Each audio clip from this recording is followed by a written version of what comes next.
Assalamu alaikum students. My today's lecture is about first chapter chemistry class 9th fundamentals of chemistry and the topic is chemical calculations. Students chemical calculations जो है ये किस लिए important है ये numerical point of view से important है। इसमें हम number of moles find out करने के लिए मास फाइंड आउट करने के लिए या पार्टिकल्स मालूम करने के लिए हम किसी भी सब्सटेंस के हम कुछ फार्मूलाज यूज़ करते हैं और उसके लिए कुछ टर्म्स दी गई हैं जिनको अंडरस्टैंड करना बहुत इम्पॉर्टेंट है, जिसके बगैर हम कैलकुलेशंस नहीं कर सकते।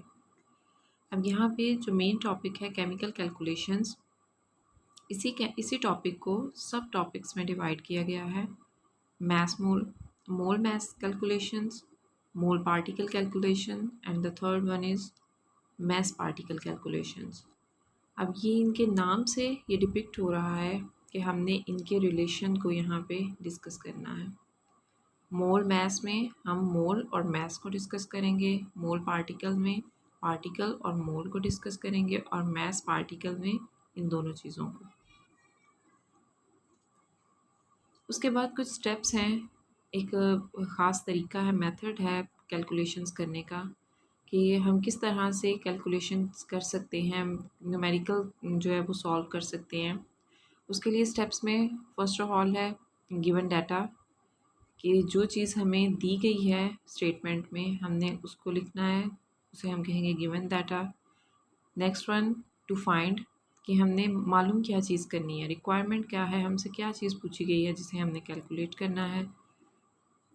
पॉइंट 3 इज़ फार्मूला, ये बहुत इम्पॉर्टेंट है, ये जज करना कि हमने कौन सा फार्मूला हम यूज़ करेंगे अपनी रिक्वायरमेंट्स के according. And the fourth one is solution, means उसे हमने सॉल्व करना है। जी स्टूडेंट्स, नेक्स्ट यहाँ पे कुछ फार्मूलाज दिए गए हैं जिनके अकॉर्डिंग हम न्यूमेरिकल्स को इजीली सॉल्व कर सकते हैं। First formula is number of moles is equal noun mass of substance divided by molar mass of substance. Second formula, number of moles is equal mass of particles divided by Avogadro's number. Number of particles जो हैं ये हमने पिछले lecture में भी ये बात discuss की थी। पार्टिकल्स जो हैं वो एटम्स भी हो सकते हैं, आयंस भी और मॉलिक्यूल्स भी। और थर्ड फार्मूला जो है वो इन दोनों फार्मूलाज का कंपैरिजन, इनका अगर हम कंपैरिजन कर रहे हैं तो ये थर्ड फार्मूला जो है इन दोनों से डिराइव हुआ है। यहाँ पे अगर हम इसी को देख लें तो ये नंबर ऑफ़ मोल्स और ये नंबर ऑफ़ मोल्स सेम होने की वजह से कैंसिल आउट हो जाएंगे और फिर हम इन दोनों को कंपैरिजन में लिख लेंगे। नाउन मास ऑफ सब्सटेंस और molar mass of substance, number of particles divided by Na। अब ये तीन फार्मूलाज जो हैं इनको अगर हम अच्छी तरह से मेमोराइज़ कर लें तो किसी भी तरह का न्यूमेरिकल, चाहे उसमें मोल्स फाइंड आउट करने का कहा गया हो, पार्टिकल्स फाइंड आउट करने का कहा गया हो या कोई या मैस फाइंड आउट करने का कहा गया हो, तो हम इजीली कर सकते हैं। क्लास ये बात माइंड में रखिएगा कि ये जनरल फार्मूला लिखा गया है, सेकंड वाला जो है number of moles is equal number of particles divided by Na and Avogadro's number. तो ये यहाँ पे पार्टिकल्स की टर्म जो है ये जनरली यूज़ हुई है। इस पार्टिकल की जगह पे हम एटम्स लिख सकते हैं, आयंस लिख सकते हैं या मॉलिक्यूल्स लिख सकते हैं, जैसा हमें न्यूमेरिकल में दिया गया होगा, जैसी स्टेटमेंट होगी उसके according. Okay students, let's start it's discussion. First जो हमने बात की थी केमिकल कैलकुलेशन, हमारा आज का टॉपिक है। केमिकल कैलकुलेशन में हमने 3 सब टॉपिक्स की बात की थी और फर्स्ट जो टॉपिक था, सब टॉपिक था केमिकल कैलकुलेशंस का, वो है मोल मैस कैलकुलेशन। ठीक है, मोल मैस कैलकुलेशन है तो इट मीन्स मोल और मैस में एक रिलेशन यहाँ पे शो हो रहा होगा। In these calculations, we calculate the number of moles of a substance from the noun mass of substance. इसमें क्या चीज़ हमें गिवन होगी, मैस हमें गिवन होगा और नंबर ऑफ़ मोल्स हम फाइंड आउट कर सकते हैं। हमने ऐसा फार्मूला यूज़ करना है, जो हमने 3 फार्मूलाज पीछे डिस्कस किए हैं उनमें से हमने वो फार्मूला यूज़ करना है जिसमें जिसके अकॉर्डिंग मास हमारे पास गिवन हो, मौजूद हो और नंबर ऑफ़ मोल्स को हम फाइंड आउट कर सकते हो। तो वो फर्स्ट फार्मूला है number of moles is equal noun mass of substance divided by molar mass of substance. मतलब स्टेटमेंट ऐसी होनी होगी जिसमें हमें किसी सब्सटेंस का मास दिया गया होगा ग्राम्स में और मोलर मास तो हम खुद ही फाइंड आउट करते हैं एटॉमिक मासेस को एड अप करके, और नंबर ऑफ़ मोल्स फिर हम उससे फाइंड आउट कर सकते हैं। क्लास याद रखिएगा कि नाउन मास होगा हमारे पास किसी भी स्टेटमेंट में, जो स्टेटमेंट हमें गिवन होगी उसमें सब्सटेंस का मास गिवन होगा, मोलर मास हम खुद फाइंड आउट करेंगे उसका मॉलिक्यूलर फार्मूला इस्तेमाल करते हुए, और नंबर ऑफ़ मोल्स हम इस फार्मूला को यूज़ करते हुए फाइंड आउट कर सकते हैं। इसके बाद इसी फार्मूला को रीअरेंज करके ऐसा भी हो सकता है कि नंबर ऑफ़ मोल्स हमें दिए गए हों, मोलर मास हमने खुद फाइंड करना है और मास हमारे पास गिवन ना हो, तो फिर हम क्या कर सकते हैं, हम इसी फार्मूला को रीअरेंज करके तो हम कर सकते हैं ना मास जो है उसे निकाल सकते हैं। We can rearrange the equation to calculate mass of substance. हम इसी को रीअरेंज करेंगे तो मास ऑफ सब्सटेंस जो है, अब यहाँ पे ये रिक्वायरमेंट हो गई है कि मास हमने खुद फाइंड करना है, नंबर ऑफ़ मोल्स हमें दिए गए होंगे और मोलर मास हम खुद फाइंड आउट कर सकते हैं।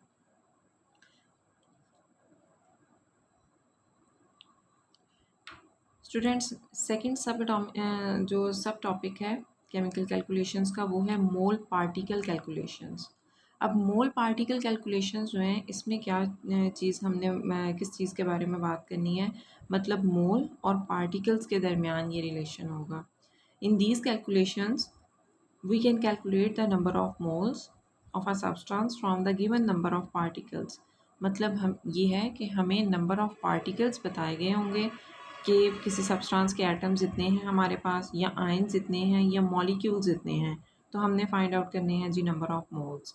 तो इस तरह की स्टेटमेंट के लिए हम ये फार्मूला यूज़ करेंगे जिसमें क्या होगा कि पार्टिकल्स के नंबर हमें दिए गए होंगे, वो एटम्स के नाम से भी शो हो सकते दिए गए होंगे, या आयंस के नाम से, या मॉलिक्यूल्स के नाम से, तो हम उसे जनरली कह रहे हैं पार्टिकल्स। तो जब ये चीज़ें हमें गिवन होंगी तो हम नंबर ऑफ़ मोल्स हमने फाइंड आउट करने हैं, तो हम फार्मूला ये यूज़ करेंगे जो सेकंड हमने फार्मूला पीछे जनरल फार्मूलाज में लिखा था, number of moles is equal given mass of particles divided by Avogadro's number. उसके बाद इसको भी उसी तरह से हम रीअरेंज कर सकते हैं। अगर हमारे पास ऐसा हो नंबर ऑफ़ मोल्स दिए गए हों और गिवन मास जो है वो हमें पता ना हो, तो मास को फाइंड आउट करने के लिए, पार्टिकल्स के मास को फाइंड आउट करने के लिए हम इसी फार्मूला को रीअरेंज करेंगे और इस नंबर ऑफ़ पार्टिकल्स और नंबर ऑफ़ मोल से एवोगैड्रोस नंबर जाके मल्टीप्लाई हो जाएगा, और इस तरह से हम पार्टिकल्स का मास जो वो फाइंड आउट कर सकते हैं।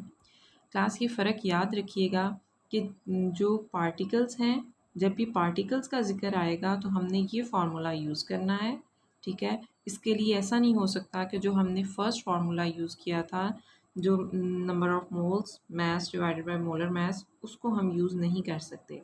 जब भी एटम्स, आयंस या मॉलिक्यूल्स का मींस पार्टिकल्स का कलेक्टिवली ज़िक्र हो रहा होगा तो हमने ये फार्मूला यूज़ करना है, number of moles given mass of particles divided by Avogadro's number।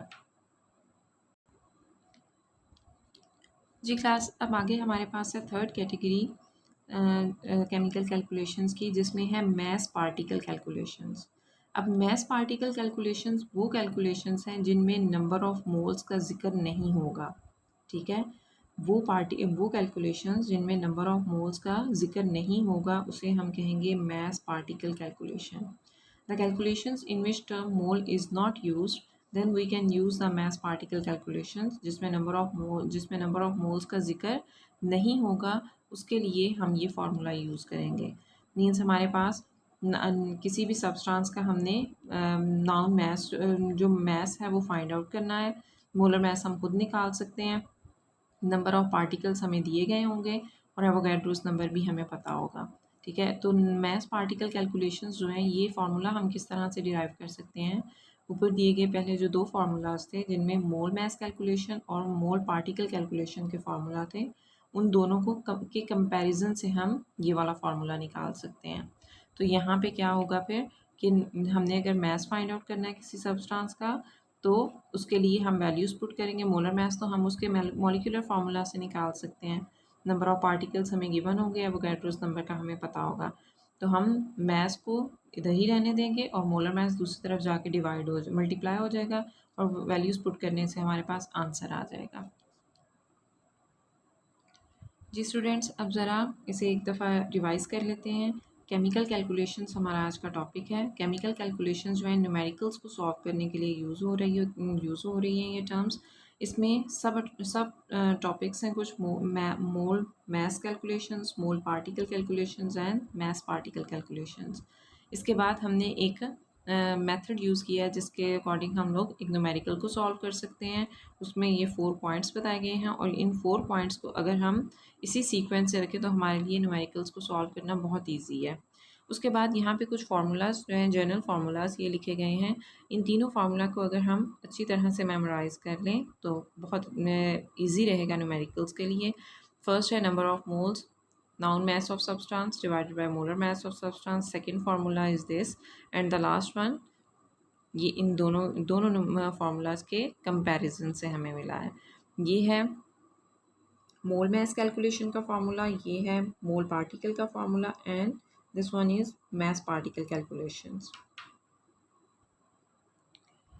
Mole mass calculations क्या हैं जी? मोल मास कैलकुलेशंस वो हैं जिसमें हमने मोल और मास को का रिलेशन जो है वो देखना है। ठीक है, इसमें नंबर ऑफ़ एटम्स का जिक्र नहीं है। अब आपने ये याद रखना है, हर स्टेटमेंट, कोई भी स्टेटमेंट आपको न्यूमेरिकल के लिए आती है तो आपने ये देखना है पहले कि उसमें किस किस चीज़ का जिक्र हो रहा है। अगर उसमें नंबर ऑफ़ पार्टिकल्स का जिक्र नहीं हो रहा तो फिर हम लोग ये फर्स्ट वाला फार्मूला उसके लिए यूज़ करेंगे। उसके बाद सेकंड है जो, वो है मोल पार्टिकल कैलकुलेशन। अगर ऐसी स्टेटमेंट आ रही है हमारे पास जिसमें मास का ज़िक्र नहीं हो रहा और पार्टिकल्स का ज़िक्र हो रहा है, ठीक है। मास मीन्स कि अगर हम उसका जो सब्सटेंस का सेपरेटली मास है उसका ज़िक्र नहीं हो रहा, बल्कि पार्टिकल्स का ज़िक्र हो रहा है, जिस तरह mass of atoms, mass of ions, mass of molecules, इस तरह से ज़िक्र हो रहा है। और साथ में इन चीज़ों के एटम्स, आयंस और मॉलिक्यूल्स का भी नाम आ रहा है, तो फिर हम उसके लिए एवोगैड्रोस नंबर साथ में यूज़ करेंगे। थर्ड टाइप जो है इसमें ये है मास पार्टिकल कैलकुलेशन। तो इसमें नंबर ऑफ़ मोल्स का ज़िक्र नहीं होगा। जिस स्टेटमेंट में नंबर ऑफ़ मोल्स का कोई ज़िक्र नहीं हो रहा होगा उसके लिए हम ये मास पार्टिकल कैलकुलेशंस का फार्मूला इस्तेमाल करेंगे।